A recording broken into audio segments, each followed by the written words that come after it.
All of us today. I would like to announce that I've introduced a privileged resolution, and what this will do is it will hold our government accountable for all of the funding for Ukraine. So I want to talk about that a little bit at the end, but let me explain the situation we have here.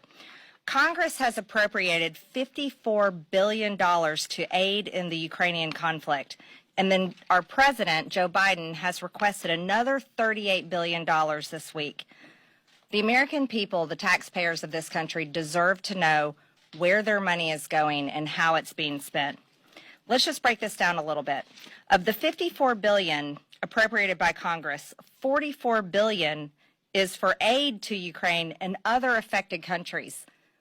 But what other countries, and how are they affected? And how did the American people's taxpayer dollars go to those countries? And to who? And to what organization? To their government? In what way? Also, how is the military assistance being appropriated? $23.3 billion is for military assistance to Ukraine and other countries impacted by the war. Again, who are the other countries? How are they impacted? Are we talking about Poland, where Ukraine fired missiles and it accidentally killed 2 people in Poland? Is that what we're talking about? But let's talk about the aid to Ukraine. Here in the news, we're just finding out about the situation with FTX and the cryptocurrency. So is American people's taxpayer dollars going to fund aid in Ukraine, but yet it's really funding something else that's happening, maybe ending up in Democrat donors' pockets? Was that helping Democrat campaigns? Was that helping Democrat candidates get elected?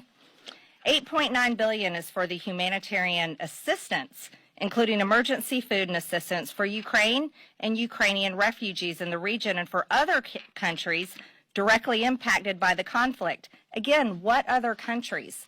And how much money went to the other countries?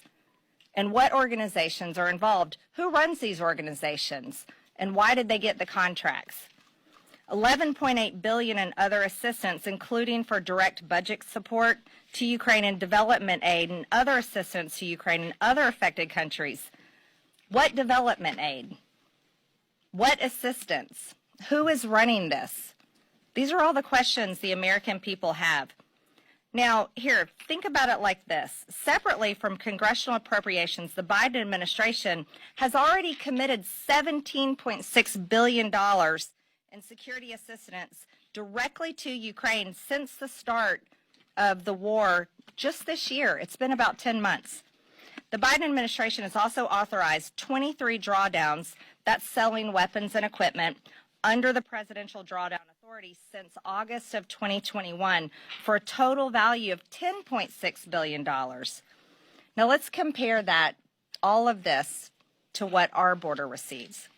Our Border Patrol asks for $15.46 billion to secure the border of the United States. President Trump's border wall would have only cost $22 billion. With the money we've sent to Ukraine, we could have already secured our border, but we're not doing that. We're ignoring the dangers happening at our border and the national security crisis that's happening in our country, while we are completely protecting another country's border and also waging a proxy war with Russia. We had 5 million people cross our border illegally since Joe Biden took office. And let's compare that to how many Russians have invaded Ukraine.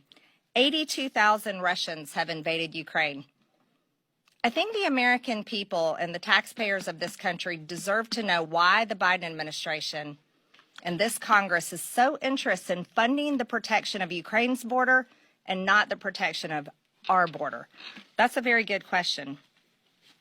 I also want it to be known that approximately 56,000 Americans die every single year from fentanyl poisoning. This is a tragedy that's happening, and it's practically invisible. Now, while we have injured Ukrainian soldiers walking the halls of Congress, and I just saw them today, and they're being paraded around. And it's tragic and heartbreaking to see these men. They've been injured in this war, a war that America should not be participating in, but they're used as pawns to talk people like us into funding the protection of Ukraine's border, but not the protection of our border.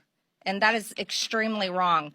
But all the families that lost loved ones, 56,000 a year Americans dying from fentanyl, we don't see them walking the halls of Congress. And that's tragic. Now, our job is to use the American tax people's